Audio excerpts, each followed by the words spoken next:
It's it's 7 o'clock, time for our midweek Bible study. And before we begin our class, I'd like to ask Brother Roy, if he would, to lead our minds in a word of prayer. Dear Lord, we gather here today to study your word and to learn your word. As we begin our study this evening, we ask that you help us to gain a better understanding of your word. Be with all the teachers this evening, help them, give them a good understanding of your word so that they can teach us in a way that we can understand. Help us to take what we learn and apply it in our daily lives and to live in such a manner that others will see you through us. We ask this in the name of your Son, Jesus Christ, our Lord and Savior. Amen. Amen. We are beginning a brand new book, Ecclesiastes, In Search of the Good Life. And we have several on the back table, so make sure everyone gets a copy. Or if we're running short, make sure your family just shares a copy. We're going to be taking the next 13 weeks going through the 12 chapters of Ecclesiastes, and so we're going to be approximately one half chapter per class. Half a chapter on Wednesday night, next half of the chapter on Sunday morning. So, this being the first class of this quarter, we got to lay a pretty good foundation of what Ecclesiastes is about and how it starts off and what the ultimate goal is supposed to be. Page 1, In Search of Meaning. Would somebody read Ecclesiastes 1 verse 2, which is printed under the title there?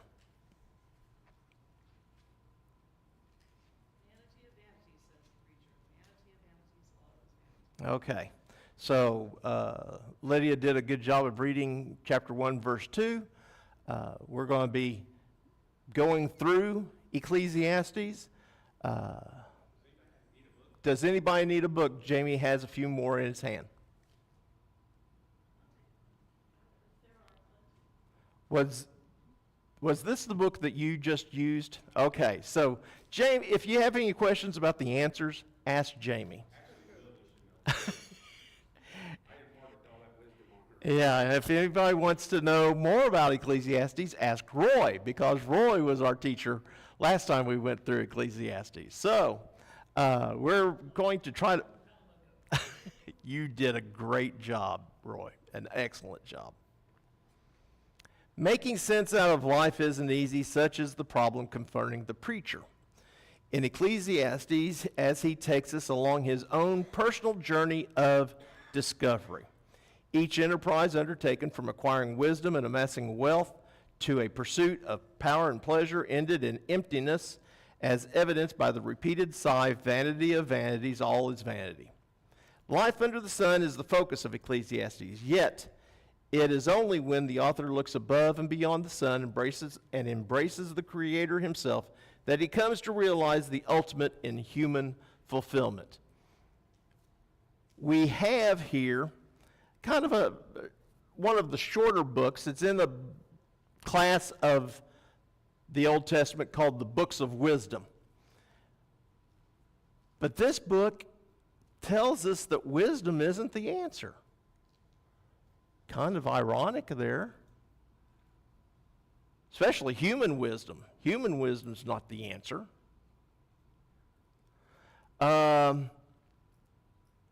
In Hebrew, the name of the book is Koheleth. You can ask our resident Hebrew scholar. You're into the Greek, huh? Can't do the Hebrew. Okay. Koheleth. Koheleth is a Hebrew word that only appears in this book of the Bible. And that's what the Hebrews called this book, Koheleth.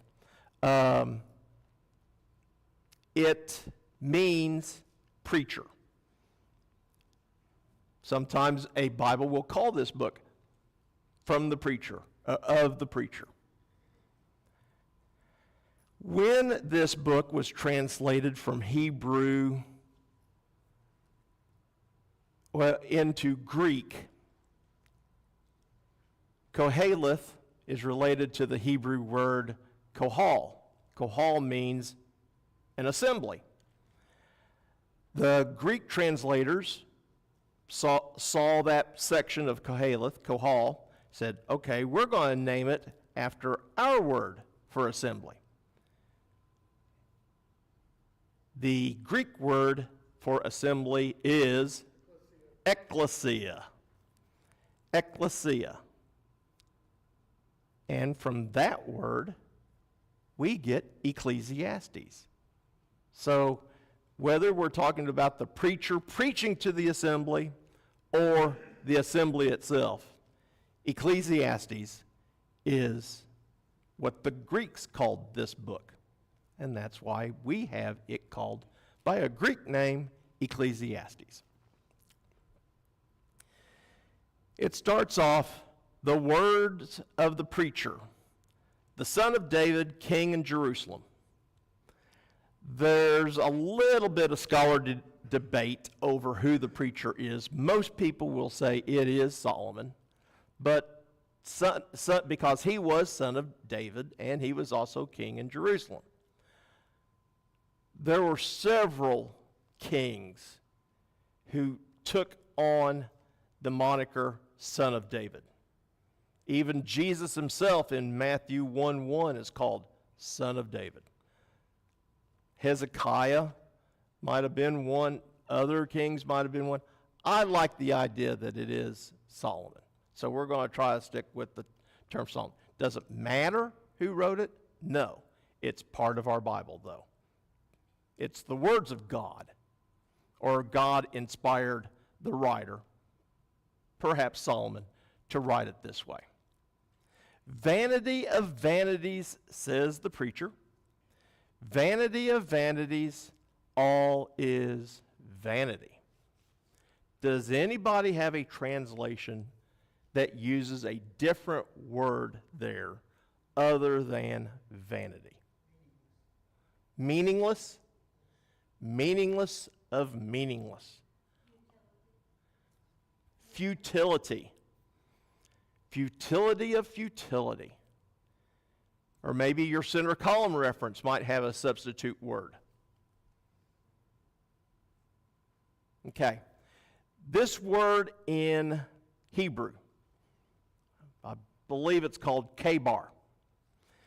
Hebrews don't have very many words at all to relate to abstract words. So they generally take a concrete word and then use it as a metaphor for abstract words. Kabar, for the Hebrews, was breath, as in the breath that comes out of your mouth. Well, if you think about breathing in and breathing out, breathing in and breathing out, sometimes it's very transitory, superficial, unsubstantial, inconsistent, contradictory. Yes? That image of air for being a vain or futile thing fits with the imagery that's used later in the book about striving after Trying to chase the wind. You can't see the wind. Somebody says, oh, I can see a tornado. Well, no, you're looking at the debris and the dirt that's inside the tornado. The tornado, the wind itself, you can't see it. My center column reference says absurdity, frustration, futility, nonsense. And so throughout the book. So this is one of the most famous sayings in the Old Testament. Even a person who doesn't know their Bible has probably heard of the phrase, vanity of vanities. All is vanity. Any comments so far?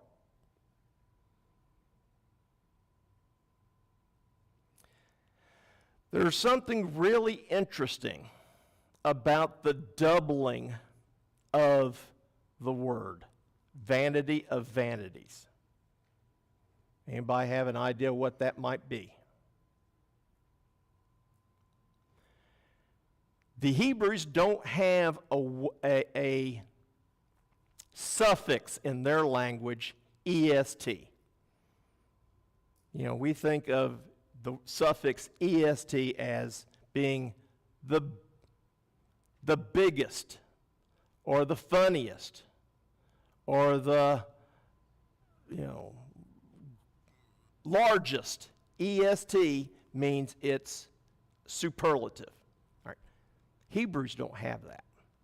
So what they generally do is double the words.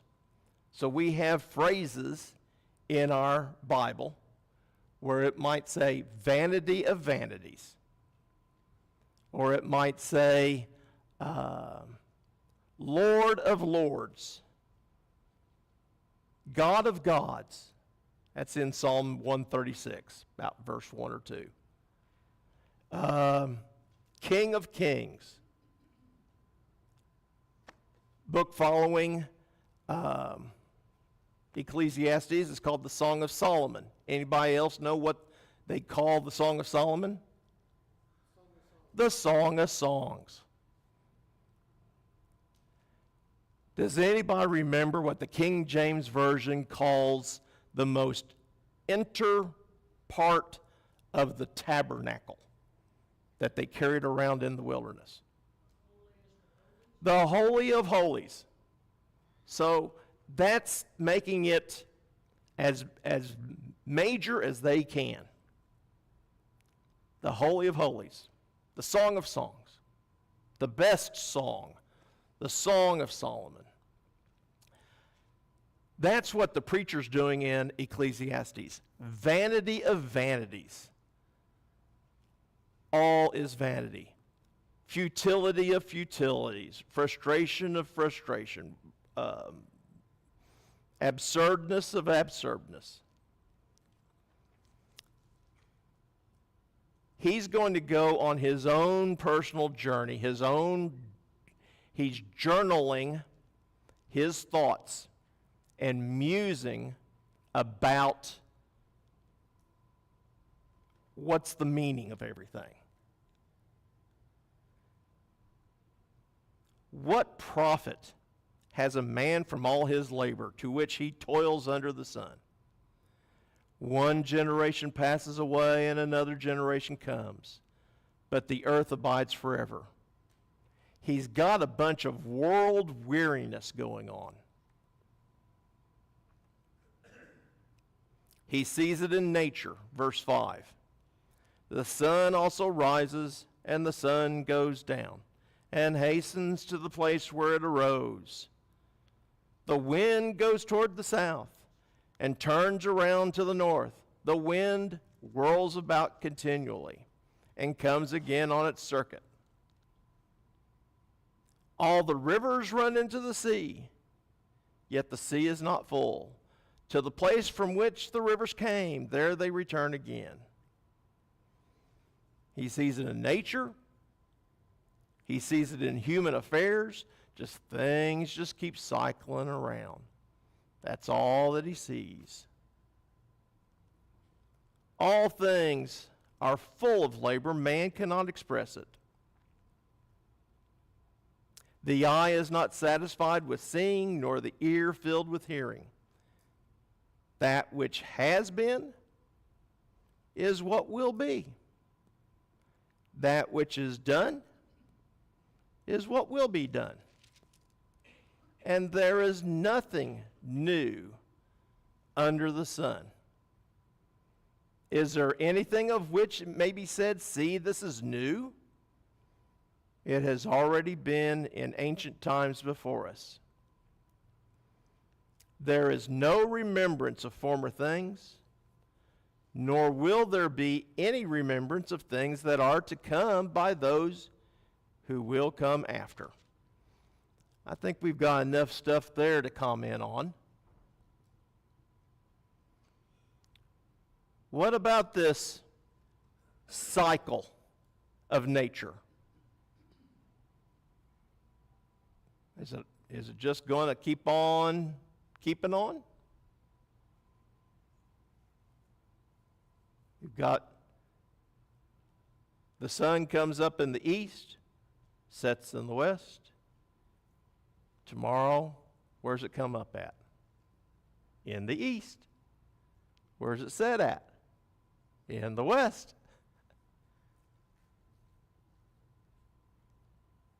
Just keeps on cycling.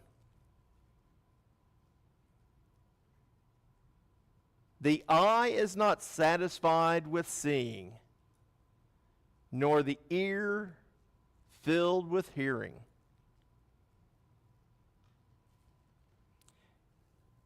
If you like movies,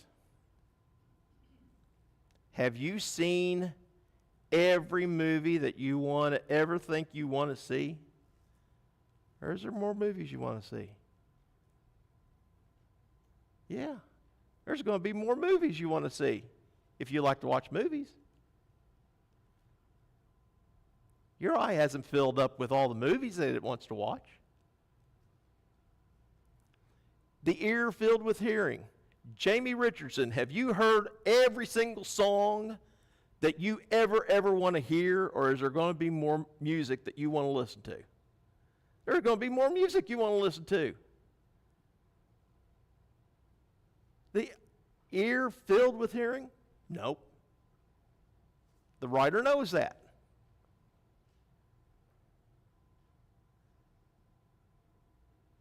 There's a verse in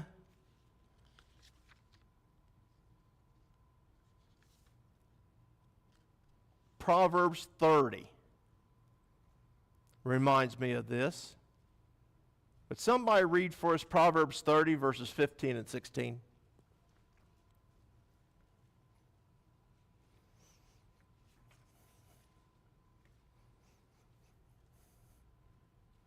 The leech has two daughters, give and give. Three things are never satisfied. Four never say enough.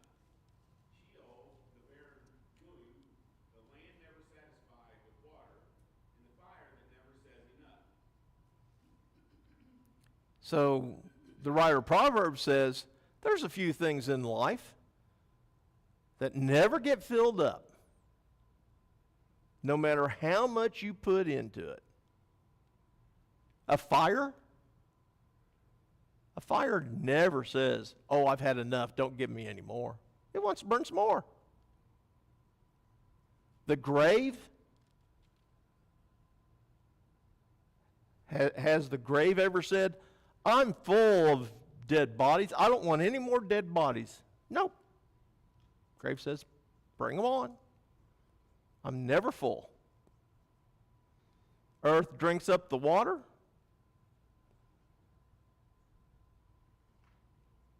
Barren womb.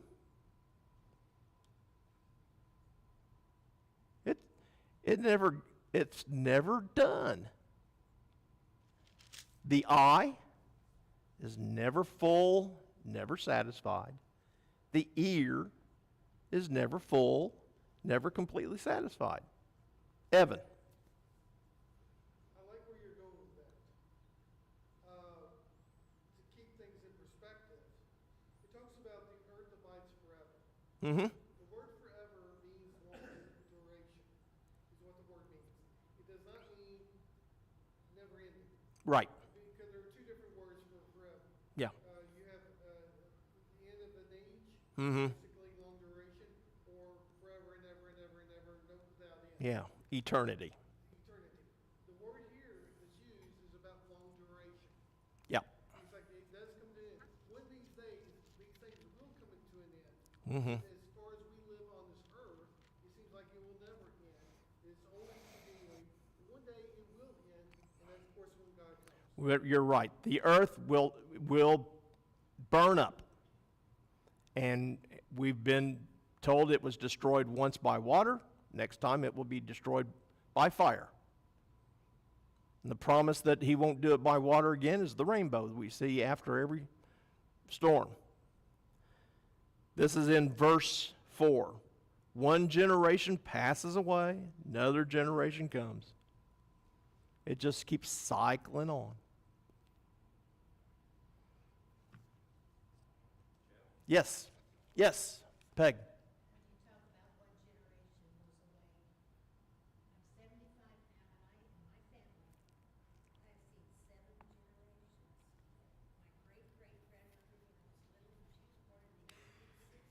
Mm-hmm.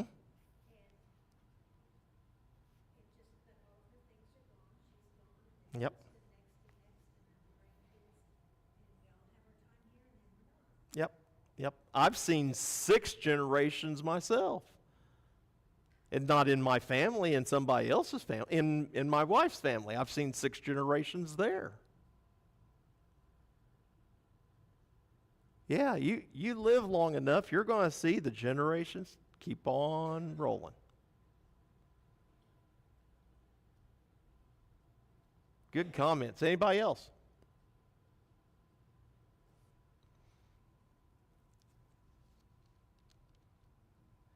I wanted to back up. Yes, I had a note. I wanted to talk about this. I do believe that this author is Solomon. If this book is written by Solomon, then that means we have 3 books written by Solomon in our Bibles.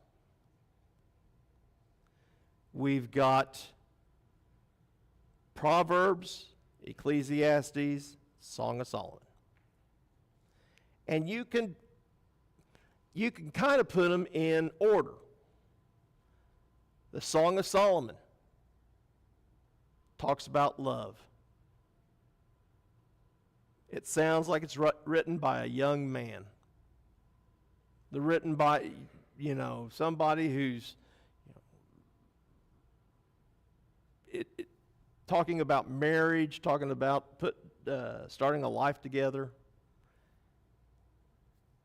The young at heart. Proverbs is kind of the middle age. Hear, my son, listen to my words, son. I've got some advice for you, son. You need to pay attention. I'm going to give you some good advice. Wisdom given to me by my dad. And then you have Ecclesiastes, which as we go through this book, it's going to appear, it's written by a fairly old guy.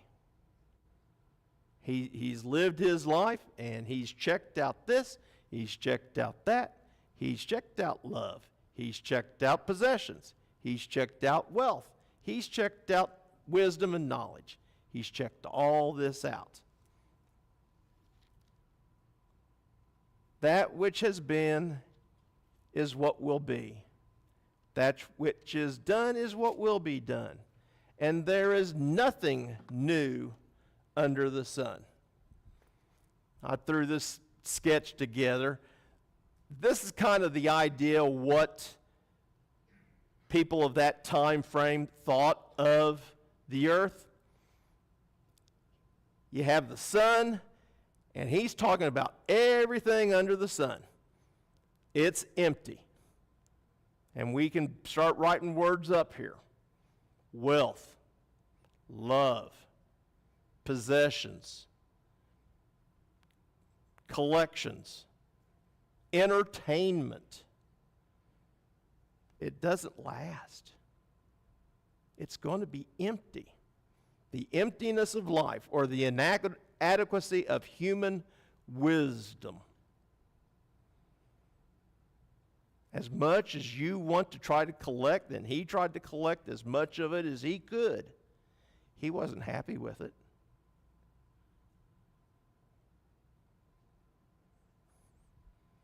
Carolyn, do you know how many degrees that Purdue offers? Let's say you go to a great school like Purdue University. Purdue offers about a little over 200 undergraduate degrees. If I went there long enough and I got 200 degrees, would I have the answer to life? Would I have all the answers to everything? No. So let's say then I decide I have to go to IU.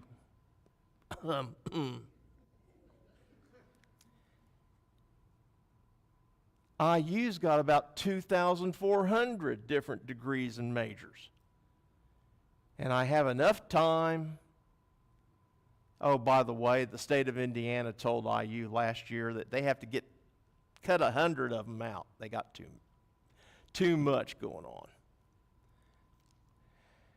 And I had the time to get 2,000 degrees there. Would I have all the answers? No. Let's say then I decide to go where Julia went. I went to MIT and got all 56 undergraduate majors at MIT. Would I have the answers to the meaning of life? No. There's still more knowledge. There's still more things that we have to learn, or we would have to learn if that was the ultimate goal. Be glad it's not the ultimate goal. It's empty. Everything underneath the sun. I've got a box up here. Hopefully by the end of the class we'll have an answer to put up there. But vanity of vanities, all is vanity. There's nothing new under the sun. Is there anything of which it may be said, see, this is new? It has already been in ancient times before us. Is this saying that they had the internet in ancient times? Nope. What's it saying?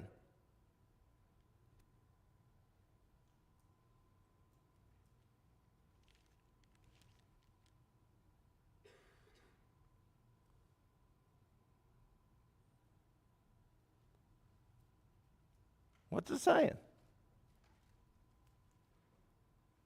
It's saying that things just keep cycling through. The internet's just like a great big library. Did they have libraries in ancient times? Yes, they did. They had a library in Alexandria, Egypt, that was so big that when it burned up, no telling how much knowledge was lost then. But things just keep cycling through. Nothing's new. There's been floods. There's been fires. There's been earthquakes. And if they rebuild a city where it burned up and had an earthquake like San Francisco, it'll probably have another earthquake. Nothing's new.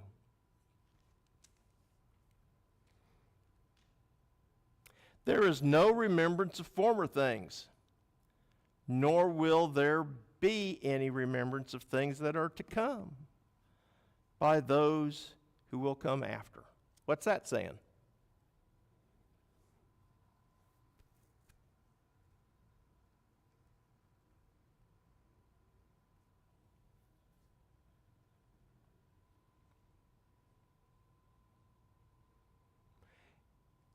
I happen to, oh, Larry, go ahead. There was a device that was discovered it was pulled out of the Mediterranean. It's been a few years now. Mm-hmm. I think it was called the Anthera device. Mm-hmm. That when they pulled it out, it was encrusted by sea creatures. Mm-hmm.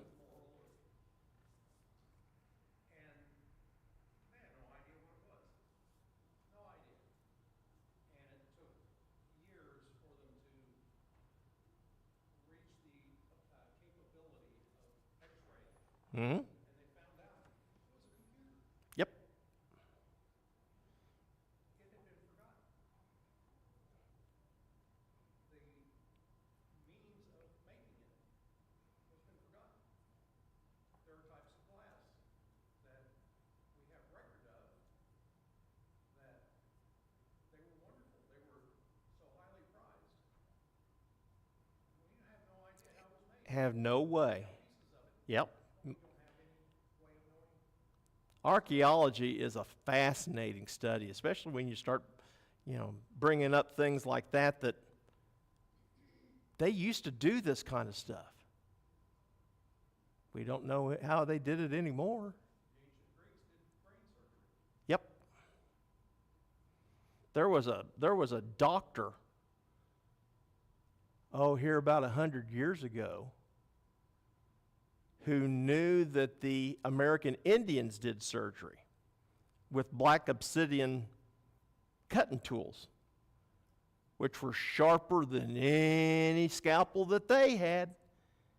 And when he needed a surgery, he said, I want to be operated by an Indian black obsidian tool because I know that'll separate what needs to be separated. So things just keep cycling around. Sometimes they're forgotten, sometimes they're rediscovered. Yes, Lydia. He appears to sort of contradict himself here in maybe a paradoxical way. Because in verse 10 he says, these things that have existed for ages, which were before us, Mm-hmm. nothing's new. And then he goes on to say in verse 11, they don't remember things. So even though, he's seeming to suggest that there is nothing new that we will remember, he then goes on to say, but we don't. And could it be that he's sort of commenting on these big issues of life where cultures, civilizations rise and fall and they commit the same mistakes? Like in our time, well, if you're very, very old, it would be your time, but in World War II, a great genocide was Mm-hmm. attempted. Now, does that mean that the world has learned about genocide and will then therefore no longer attempt genocide? It unfortunately doesn't mean that. It doesn't mean that. So perhaps in that way, There's a verse 11 could apply to those things that we should learn, but we don't. There is a parallel between this book and the book of Job.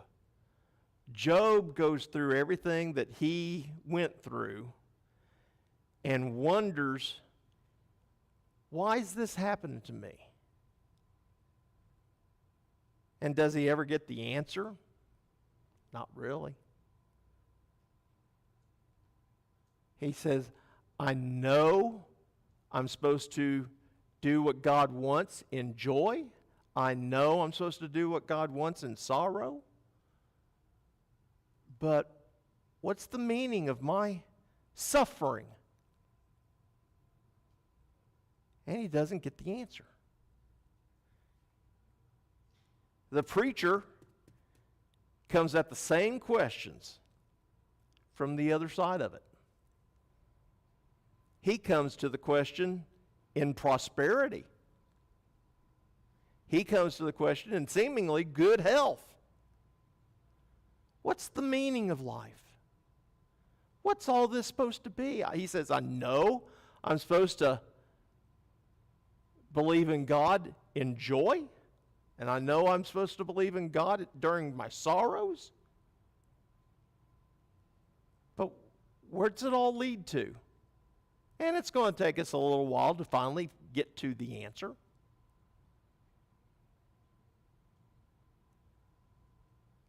And for the answer for whatever it's worth, as we try to fill in the box, what's the meaning of life? Because it's kind of empty under the sun. There is no remembrance of the former things, nor will there be any remembrance of things that are to come by those who will come after. You know what this made me think about, Lydia? This weekend, we're coming up on the 4th of July, birthday of our country. Several years ago, John Adams was writing to a friend and said, people in the future won't understand the American Revolution. They won't understand the number of people and the number of the sacrifices and the number of the actions and the number of the battles and the number of the things that led to the colonies breaking away from England. he said what people will remember are Ben Franklin and George Washington. Ben Franklin took his walking stick, struck the ground, and out came George Washington, fully formed, mounted on his horse, and the three of them, Ben Franklin, George Washington, and the horse, went on to win the American Revolution. That's not what happened at all. But that's what a lot of, when you ask people to talk about the American Revolution, they'll talk about George Washington, they'll talk about it, Ben Franklin. Yeah, that's the condensed version. But that's not the full story. Jeff, I think it's an interesting point you're making, is that how much do we not know? How much do we not know? Because we have that, for instance, of all the things there are thousands and gazillions of stories of all these people we don't even know, or even their names. What's going to happen with us? The same thing. Same thing.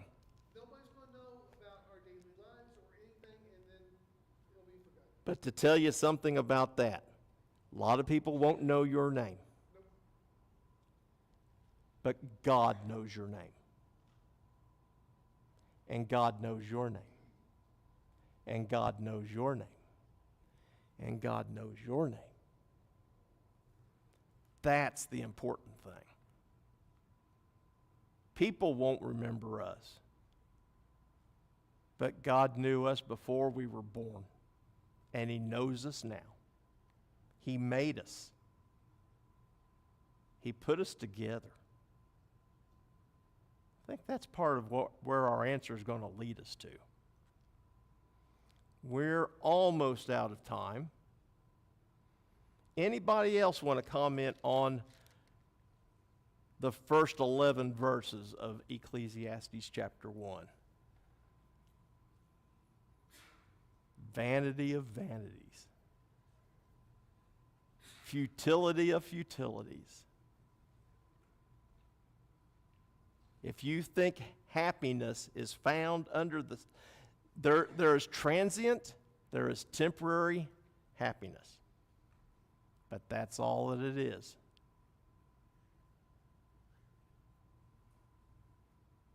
Anybody have a baseball card or a basketball card or a football card collection when they were growing up?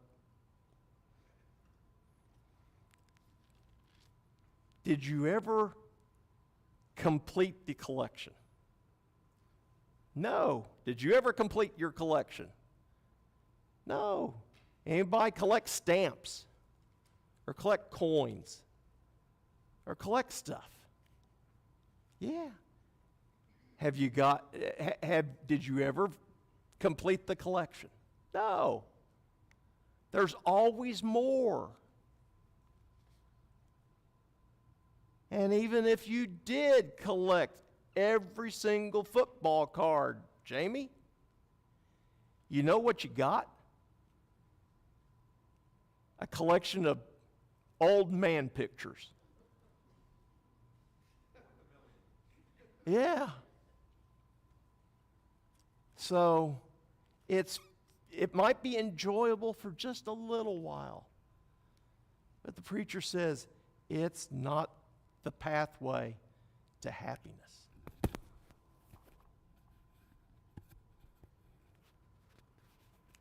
Anybody else? I really appreciated Roy's going through this class when he taught it, but the elders decided we needed to go through it again. Because it helps to read what God inspired the author to put down.